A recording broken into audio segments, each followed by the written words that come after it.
అందరికీ నమస్కారం.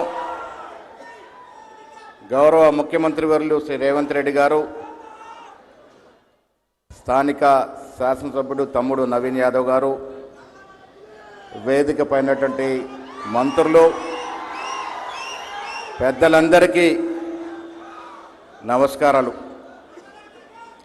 మాట ఇచ్చినాం, ఇవాళ నిలబెట్టుకున్నాం. కాంగ్రెస్ పార్టీ అంటే మాట ఇస్తే మాట కట్టుబడి ఉంటుందని చెప్పటానికి ఇవాళ ఎన్టీఆర్ గారి విగ్రహావిష్కరణ ఒక తార్కాణం. ఎన్నికలకు ముందు ముఖ్యమంత్రి గారు చెప్పినారు, నగరం నడిబొడ్డున అన్నగారని ఎన్టీ రామారావు గారు విగ్రహాన్ని పెట్టుకుంటామని.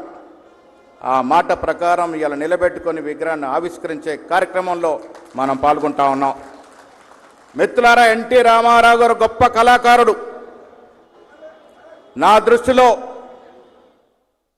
వారిని ఒక పార్టీతోనో, ఒక కులంతోనో, ఒక ప్రాంతంతోనో ముడిపట్టడానికి లేదు. యావత్ ప్రపంచంలో ఉన్నటువంటి తెలుగు వారికి ఆయన అన్నగారు. ఆయన పెట్టిన పార్టీ సిద్ధాంతం వేరు కావచ్చు, ఆయన ఆలోచన వేరు కావచ్చు, కానీ ఆయన కూడా శ్రీమతి ఇందిరాగాంధీ లాగానే పేదల అభ్యున్న కోసం పనిచేసినటువంటి మహానాయకుడు. ఈ రాష్ట్రంలో పేదవాడికి ఇచ్చిన ఇండ్ల కార్యక్రమం కానీ, 2 రూపాయల కిలో బియ్యం కార్యక్రమం కానీ, అలాంటి ఎన్నో కార్యక్రమాలు పేదవారికి ఇచ్చి పేదవారి గుండెల్లో చిరస్థాయిగా నిలిచిపోయినటువంటి మహానాయకుడు ఎన్టీ రామారావు గారు. మిత్రులారా, కాంగ్రెస్ పార్టీ సంస్కృతి కళల్ని, కళాకారుల్ని గౌరవించుకోవడం అరుదైన గౌరవంగా ఇలా నడిబొడ్డున ఎన్టీ రామారావు గారి విగ్రహాన్ని ఆవిష్కరించుకోవడం అంటే యావత్ తెలుగు జాతిని గౌరవించినట్టుగా భావించాల్సిందా ఈ సందర్భంగా మనవి చేస్తా ఉన్నాను.